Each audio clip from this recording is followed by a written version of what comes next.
क्या आपने कभी सोचा है कि क्या हो अगर भगवान शिव और श्री राम की सेना युद्ध के मैदान में आमने सामने आ जाए?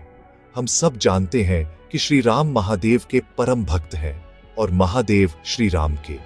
लेकिन शास्त्रों के अनुसार एक बार इन दोनों के बीच एक बहुत ही भयंकर युद्ध हुआ था।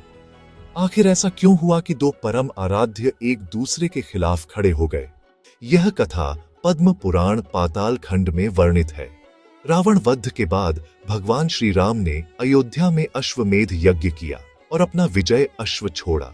उस घोड़े की रक्षा का जिम्मा शत्रुघ्न और महाबली हनुमान जी के पास था।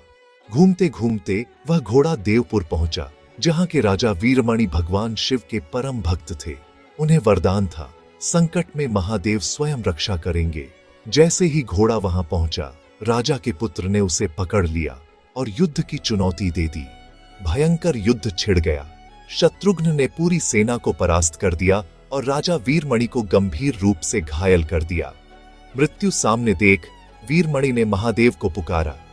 तुरंत भगवान शिव वीरभद्र और नंदी के साथ रणभूमि में प्रकट हुए और श्री राम की सेना पर प्रहार कर दिया। शत्रुघ्न मूर्छित हो गए और हनुमान जी स्वयं शिव से भिड़ गए। युद्ध इतना भयंकर था कि धरती कांप उठी। जब महादेव को शांत करना असंभव हो गया, तब हनुमान जी ने श्री राम का स्मरण किया। अगले ही पल श्री राम युद्ध भूमि में प्रकट हुए, लेकिन उन्होंने शस्त्र नहीं उठाया, धनुष नीचे रखा और हाथ जोड़कर महादेव को प्रणाम किया।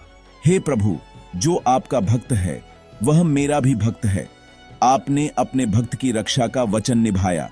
यह सुनकर महादेव का क्रोध शांत हो गया और उन्होंने भी श्री राम को प्रणाम किया। बिना किसी हार जीत के यह महायुद्ध समाप्त हुआ। श्री राम ने सभी योद्धाओं को जीवित किया और राजा वीरमणि ने घोड़ा लौटा दिया। लेकिन कहानी यहाँ खत्म नहीं होती। वही घोड़ा आगे बढ़ा, जहाँ दो छोटे बालक पूरी अयोध्या सेना को रोकने के लिए तैयार खड़े थे। आखिर कौन थे वो बालक? जानने के लिए पार्ट 2 का इंतजार करें।